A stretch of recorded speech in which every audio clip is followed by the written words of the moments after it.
namin dyan. Tapos takpan nyo ng hindi mapasukan ng insekto. Kasi pag may nakapasok na insekto, magkaroon siya ng uhod sa loob. Ito yung ginagawa namin suka dito, saging. Lagi ba na naghanap si mama ng sili?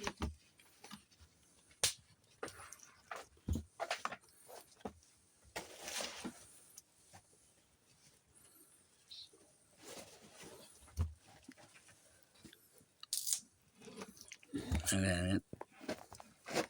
Kusa na siyang kumakatas. O yan. Katas na siya. Halos di magkasya. Walang tubig yan eh. Kuna yung batak sa kalahati lang. Ayan. Makaano lang siya. Ayan, tanggalin mo yung balat. Yung balat tanggalin mo. Balat tanggalin mo.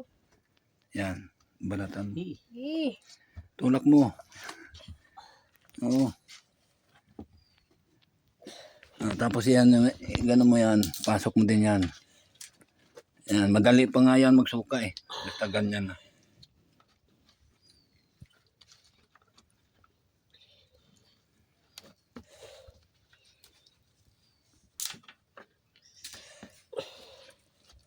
Magdala pa tayo dapat malaking container, no? Oo.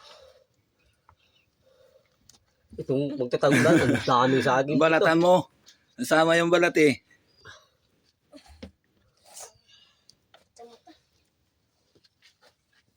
Ang daming hinog. Ano ba ro? Sayang lang oh. Hindi na mapasan eh. Talaga, hindi pa iba nalalaglag. Ito, kung dapat kainin. Kain ka dyan. Oh, sa mata.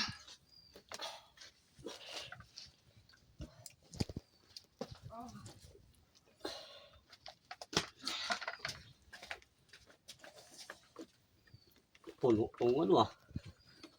Puno to. Masarap ka lugar yung ano. Suka nito.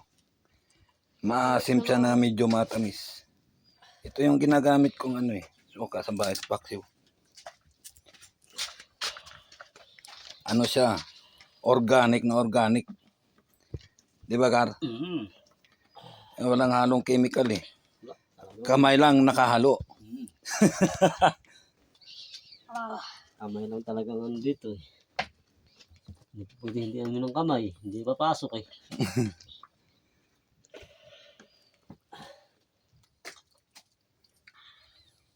Diba yung isang galon na yan mamaya. Tanggalan natin ng tubig yan. Pag napuno yan.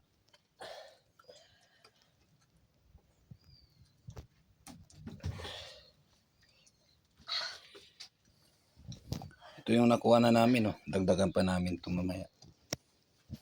Maghahanap pa kami.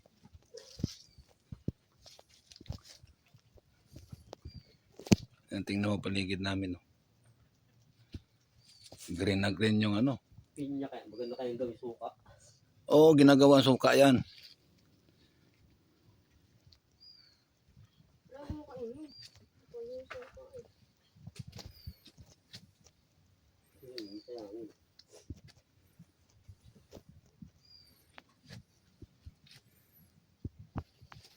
Yung mga sili ko kalugar. Wala pang ano eh. Mga hinog. Ayun oh.